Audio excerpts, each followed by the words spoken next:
많은 사람들이 인생에 대해서 논합니다. 인생이 무엇인가? 예.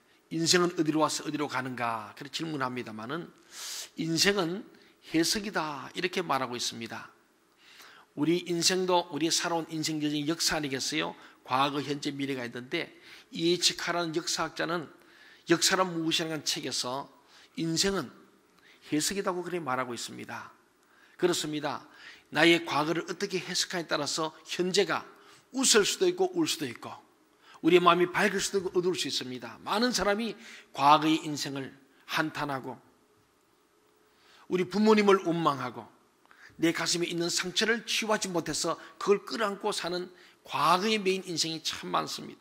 그리고 과거를 해석할 때 부정적으로 해석함으로 현재도 미래도 부정적으로 사는 사람이 있습니다.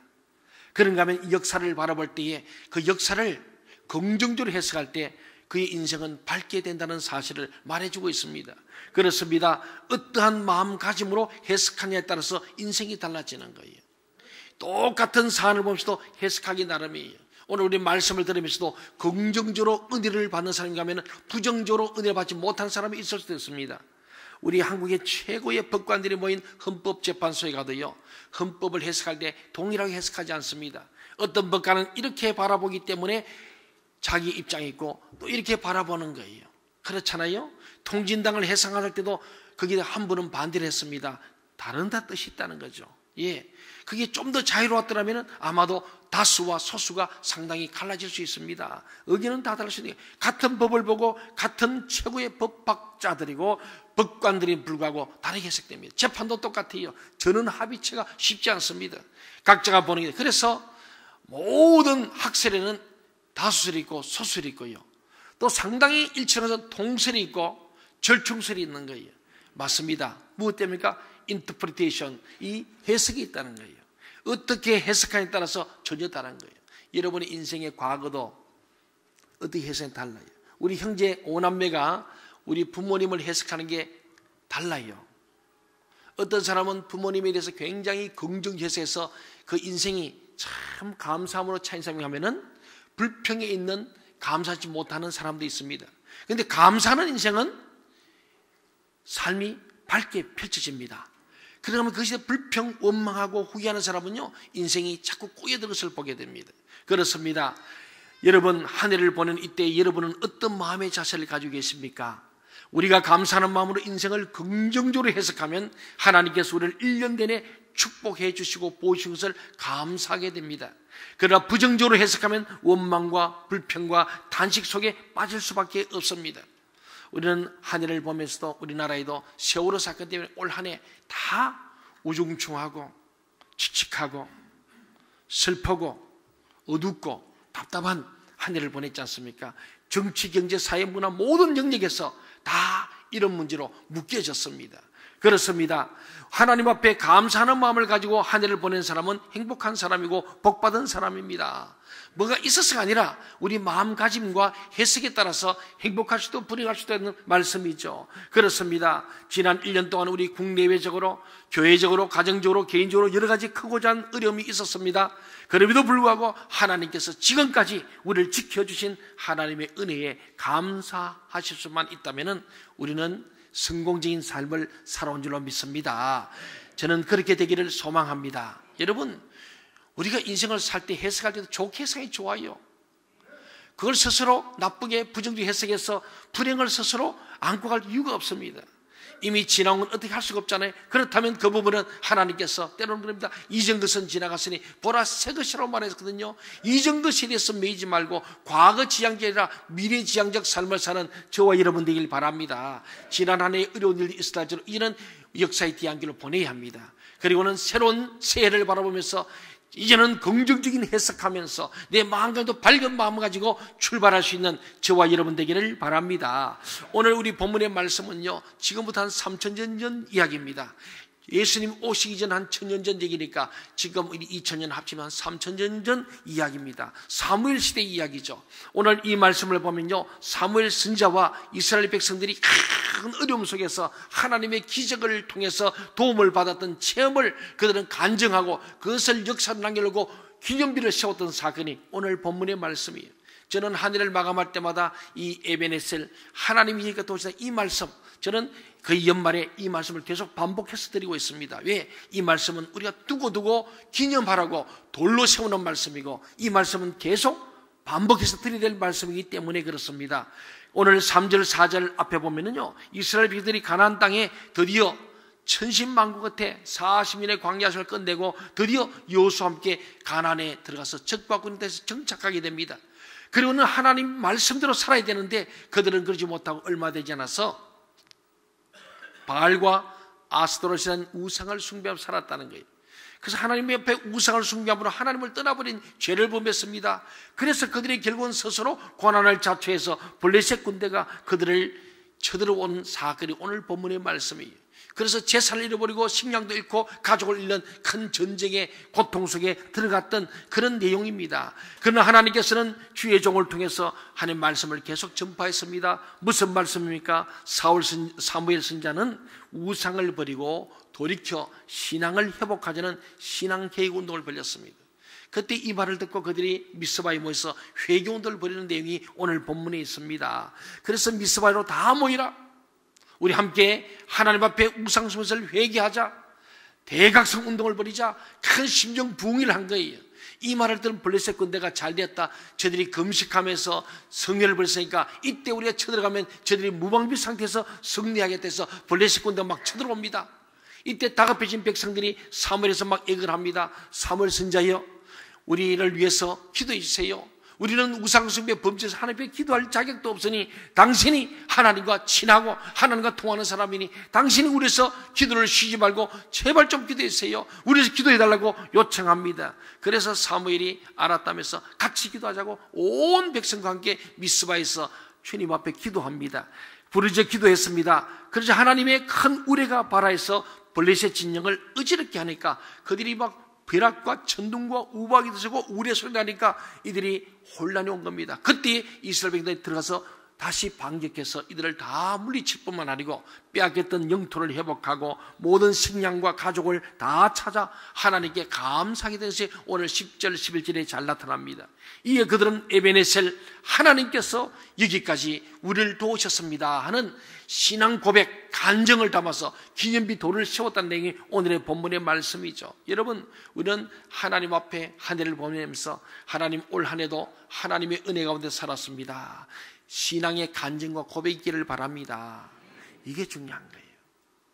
하나님 앞에 우리가 시인해야 돼요. 너희가 마음으로 믿었다면 입으로 시인하라고 했잖아요.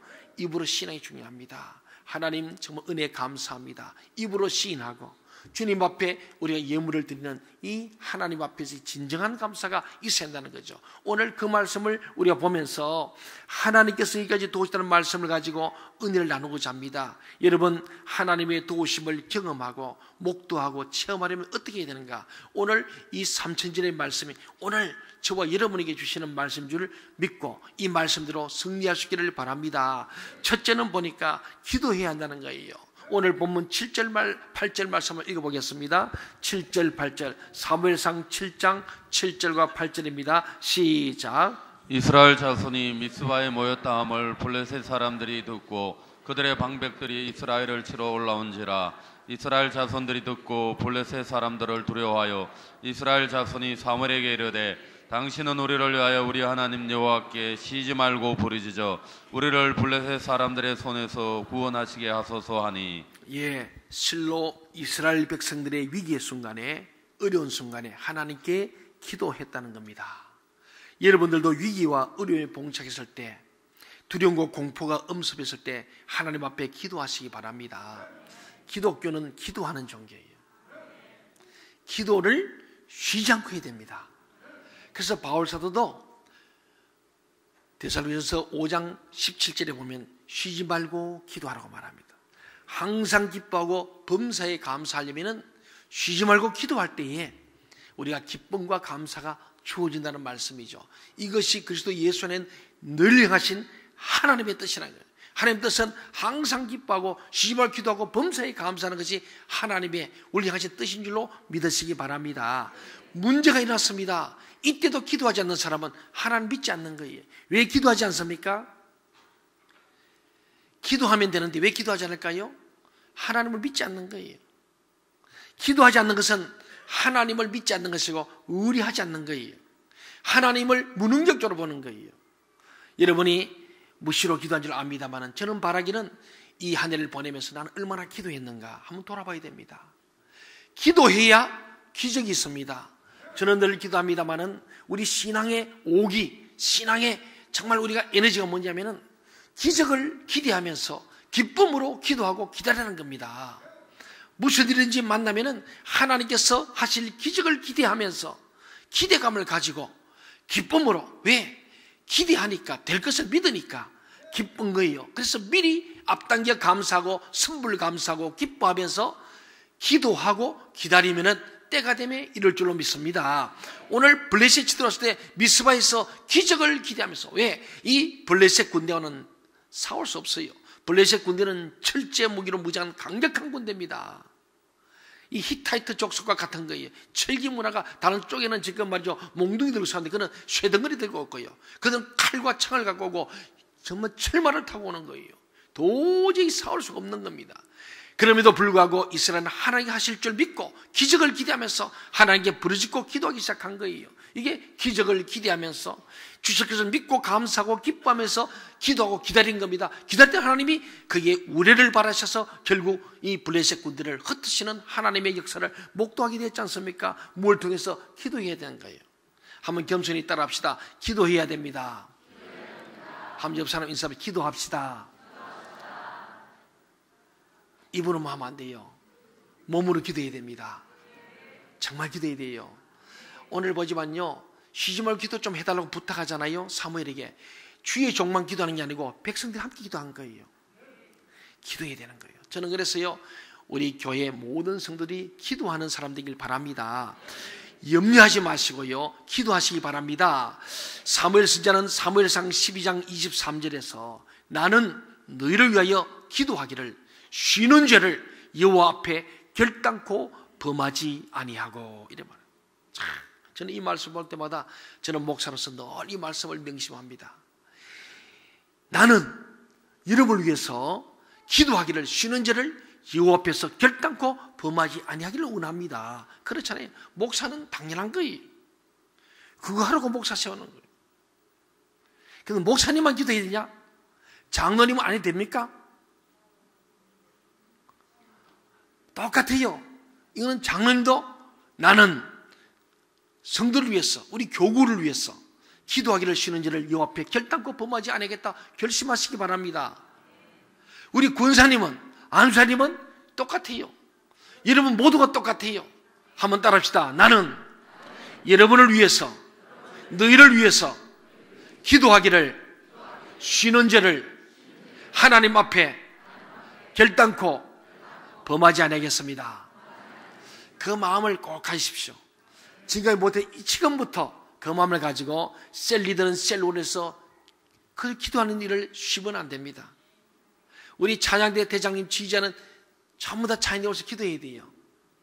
옥에서도 마찬가지입니다. 우리 모두가 다요, 우리 관계된 교회학교 교사는 자기 반야에서 늘 기도한 죄를, 기도하는 일을 쉬는 죄를 범치 않아야 하는 것이 마땅한 줄 믿으시기 바랍니다. 그러므로 매일 기도하고 쉬며 기도하고 항상 기도하시는 저와 여러분 되길 바랍니다. 그런데도 얼마나 많은 사람들이 기도하지 않는 죄를 범하고 있는지 몰라요.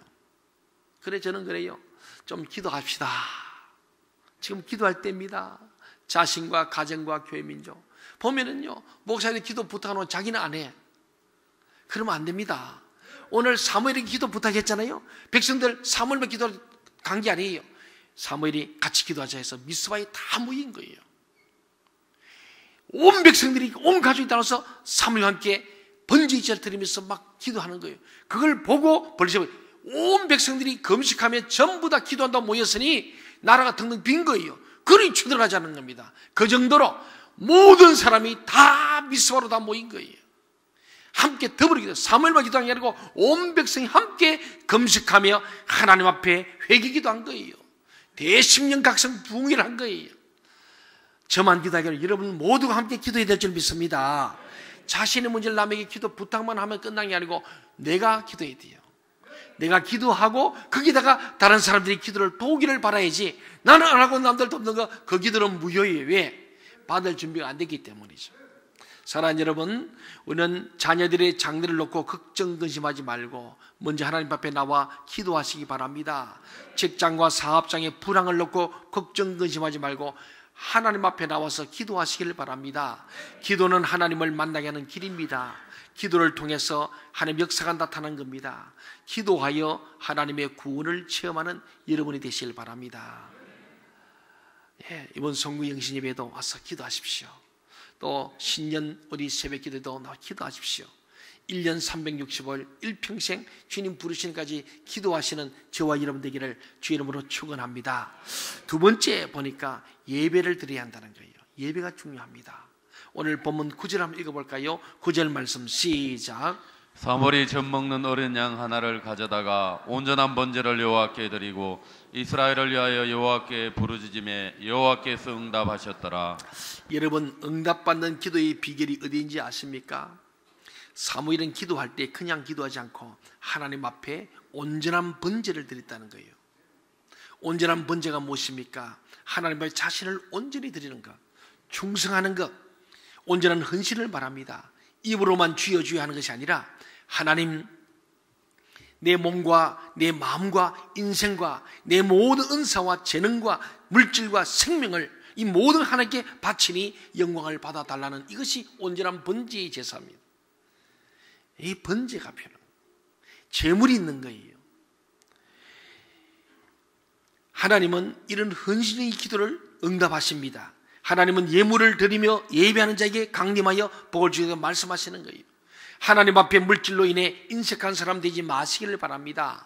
하나님께서 주신 것을 감사함으로 하나님 앞에 바칠 때 하나님께서는 다시 30배, 60배, 100배로 채워 주신다는 사실을 우리 성경은 계속 말하고 있습니다. 아브라함이 그랬고 이삭이 그랬고, 그리고 이삭이 100배의 복을 받았더라 창세기 기록합니다.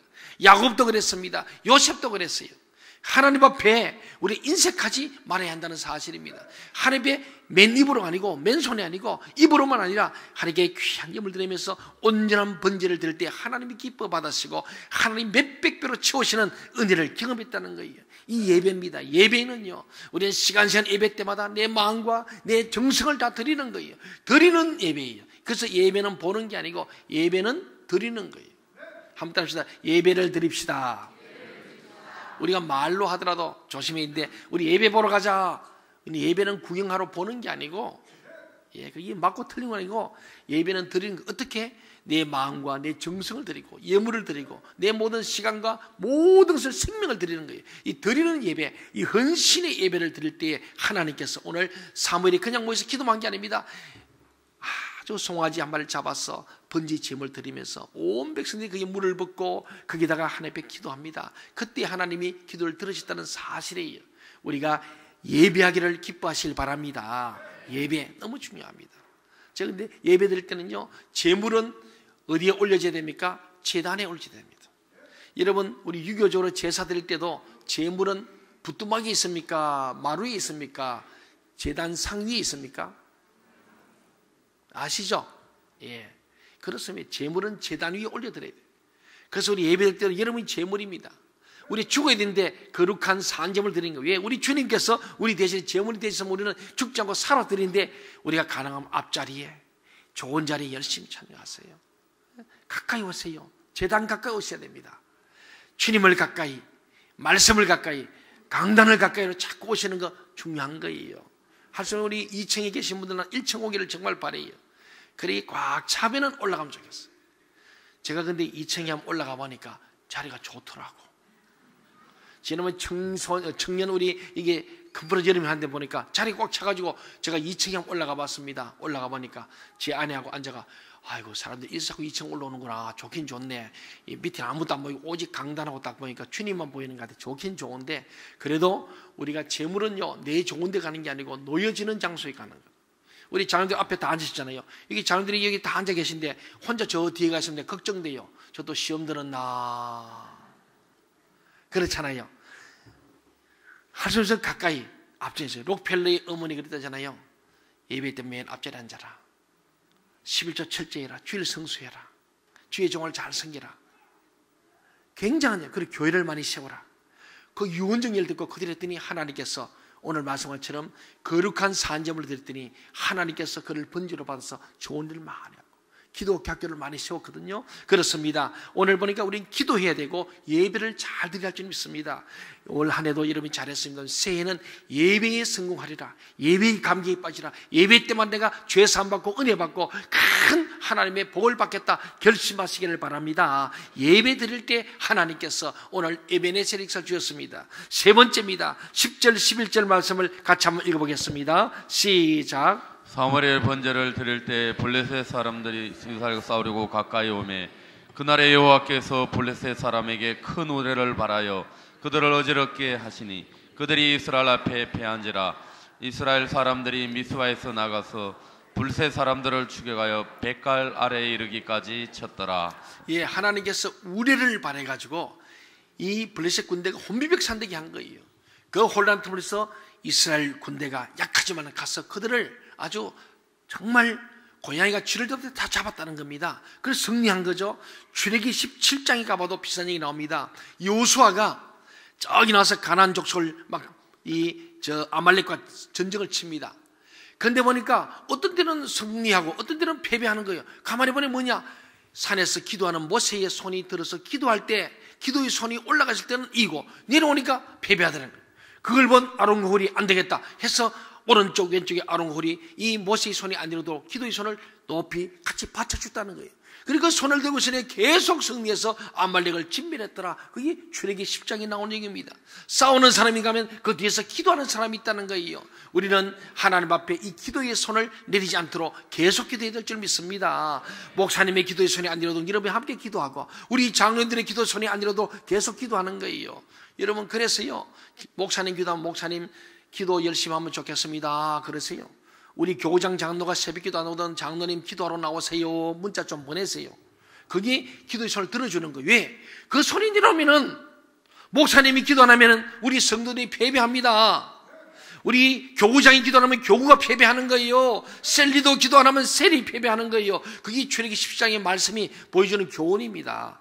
우리 영적 지도자들은 기도해야 할 줄 믿습니다. 여러분 부모의 손이 기도의 손이 내려오면 자식이 패배한다는 겁니다. 그게 출애기 10장에 보여준 내용입니다. 모세가 기도하면 이기고 내려오면 지더라. 얼마나 대단한 얘기입니까? 그만큼 기도가 하나님의 능력인 줄 믿으시기 바랍니다. 하나님이 함께 하시니까 소년 다윗도 골리앗 장과 싸워 이기잖아요. 기도의 손이 있을 때에 우리나라가 현재 세계 10대 경제 강국이 되었다고 우리가 하고 있습니다. 그러나 이제 언제 무너질지 모릅니다. 언제 하나님의 손을 떼시면 무너지는 거예요. 지금 하나님께서 이 민족과 우리 한국 교회가 그 주님 앞에 기도하면서 나오고 세계를 선교하는 일들을 보시고 하나님께서 우리에게 물질도 주시고 경제 대국이 되게 한 줄 저는 믿습니다. 한국이 언제부터 잘 살게 됐나요? 역사를 따져보세요. 기독교가 들어온 후부터 이 민족이 개화되고 이 민족이 정치의 사회문화가 발달한 게 사실입니다. 그렇지 않습니까? 여성 인권이 언제 발달했습니까? 불교 유교께서는 여성 인권이 없습니다. 인간 취급 못 받았어요. 남존여비입니다. 그러나 기독교가 들어오면서 여자들이 교회 안에서 이름을 내놓고 자리를 차지하고 예배를 인도하고 여성 리더가 생기고 그래서 이화여대부터 출발해서 여자들이 교육을 받게 되는 놀라운 혁명이 난 거예요. 한국이 이만큼 발전한 지난 100년 동안의 기독교의 역할은 이것은 절대 부인할 수 없는 사실인 줄 믿으시기 바랍니다. 여러분 이 좋은 것을 잡으실 가야 돼요. 우리가 한국의 어느 종교와도 비교할 수 없잖아요. 예, 불교권에 있을 때 이 나라 이 민족 발전한 게 없습니다. 유교권에서 발전한 게 없어요. 싸우기만 했잖아요. 사색당파 싸웠습니다. 그러나 기독교 들으면서 하나 되게 하시고 한 마음이 돼서 일제로부터 독립하게 하고 6.25 전쟁 가운데서 포럼에서 다시 우리는 하나님의 믿음을 가지고 일어난 것이 한국 교회의 역할이고 우리 한국 교회가 이 민족을 살린 지대한 영향임에 틀림없는 줄 믿으시기 바랍니다. 우리 누가 교회를 향해서 돌팔미 하겠습니까? 우리가 바로 해야 합니다. 우리 하나님께서 이 민족을 살린 것은 바로 하나님의 은혜였음을 고백해야 한다. 이것이 우리가 꼭 기억할 일이죠. 여러분 하나님 믿고 기도하며 하나님께 예배 드렸다면 승리를 이제는 확신해야 됩니다. 우리가 승리를 확신해야 돼요. 우리가 기도하고 예배했다면 하나님께서 이제는 우리에게 기도를 응답하시고 반드시 적들을 물리치시고 승리케 할 것을 믿는 믿음이 있으시길 바랍니다. 우리가 2015년에는 제2의 부흥을 이룰 줄로 믿습니다. 믿음을 가지고 확신해야 됩니다. 승리를 확신해야 돼요. 부정적인 말 하지 마시고 긍정적으로 하나님이 우리와 함께 하시면 능히 이길 수 있습니다. 부흥됩니다. 우리 가정이 잘 됩니다. 기업이 잘 됩니다 하는 믿음을 갖기를 바랍니다. 오늘 그거예요. 이스라엘 민족들이 하나님 앞에 나가서 기도하고 예물을 드리며 예배 후에는 이제 하나님이 우리에게 응답하시고 반드시 승리케 한다는 믿음을 가지고 나갔을 때 이들은 정말 홍해를 갈라지게 하시고 여리고성을 무너뜨리고 골리앗도 쓰러지게 했던 이 하나님이 오늘 저와 여러분의 하나님 줄 믿으시기를 바랍니다. 좋으신 하나님, 복의 근원 되시는 하나님, 기적의 하나님, 우리의 기도를 들어주시고 문제를 해결하시는 하나님, 병을 고쳐주시고 치유하시는 하나님, 위험과 고통에서 구원하시는 하나님, 그 하나님의 선하신 역사를 믿으시기를 바랍니다. 마지막 네 번째는요, 감사해야 되는 거예요. 우리 12절 말씀을 같이 한번 볼까요? 12절 시작. 사무엘이 돌을 취하여 미스바와 센 사이에 세워 이르되 여호와께서 여기까지 우리를 도우셨다 하고 그 이름을 에벤에셀이라 하니라. 이스라엘 백성들은요, 블레셋과의 전쟁에서 하나님의 도우심으로 승리했음을 확인하고 그 후에 하나님께 감사합니다. 또한 그 사실을 후세의 자손들에게 알리기 위해서 기념비를 세운 거예요. 그리고 하나님의 은혜, 하나님의 복, 하나님의 사랑, 하나님께서 우리를 도우심에 감사하는 의미로 그 기념비를 에벤에셀이라고 부른 거예요. 에벤에셀은 도움의 돌, 이런 뜻입니다. 그 돌은 미스바와 센 사이에 세워졌다고 했는데 이 장소는요, 20년 전에 이스라엘이 블레셋과 싸워서 패배했던 장소입니다. 이 패배했던 장소를 성전의 장소로 바꾸신 분이 하나님 줄 믿습니다. 얼마나 감격했겠어요. 패배했던 장소 이기는 거 대단한 거예요. 우리가 가끔 축구도 그러잖아요. 우리가 패배했던 장소에서 설교했다고 너무 좋아하잖아요. 이 패배했던 장소에서 성전의 장소를 바꾸게 하신 이 하나님 앞에 그들은 너무너무 감사했던 거예요. 하나님은 패배자를 승리자로, 실패자를 성공자로, 불행한 사람을 행복한 사람으로 바꾸어 주십니다. 전에는 비록 불행하고 실패하고 질병으로 고생했다 할지라도 하나님께서 함께 하시면 승리하게 되는 겁니다. 신명기 8장 18절에 보면요, 모세가 이렇게 말합니다. 내 하나님 여호와를 기억해라. 우리 하나님을 기억해야 돼. 어떤 하나님이야? 그가 내게 재물 얻을 능력을 주셨습니다. 재물 얻을 능력을 주신 그 하나님을 기억하라는 거예요. 우리 가정을 이렇게 이끄시게 하신 하나님을 기억하라는 거예요. 재물 얻을 능력도 하나님 주시고 가정에 평강 주는 능력도 하나님 주시고요, 우리 건강할 능력도 하나님 준 줄 믿으시길 바랍니다. 교회를 부흥케 하는 능력도 하나님 주신 거예요. 그 하나님 앞에 우리는 기억하면서 늘 기억하면서 감사하는 게 마땅하다는 것입니다. 하나님께서 함께 하셔서 오늘 이 시간까지 있게 하심을 감사해야 합니다. 하나님이 주신 복에 대해 감사하는 것은 또 다른 큰 복을 받는 비결이에요. 하나님께서 작은 것을 가지고서도 감사할 줄 아는 사람에게 큰 것을 주시는 분인 줄 믿으시기 바랍니다. 그런 사람을 높이시고 최고의 축복을 허락해 주십니다. 여러분도 감사하는 믿음을 가지시기를 주님 이름으로 축원합니다. 감사하는 믿음이 중요해요. 불평 원망은요, 아무런 도움이 안 되면 백해무익입니다.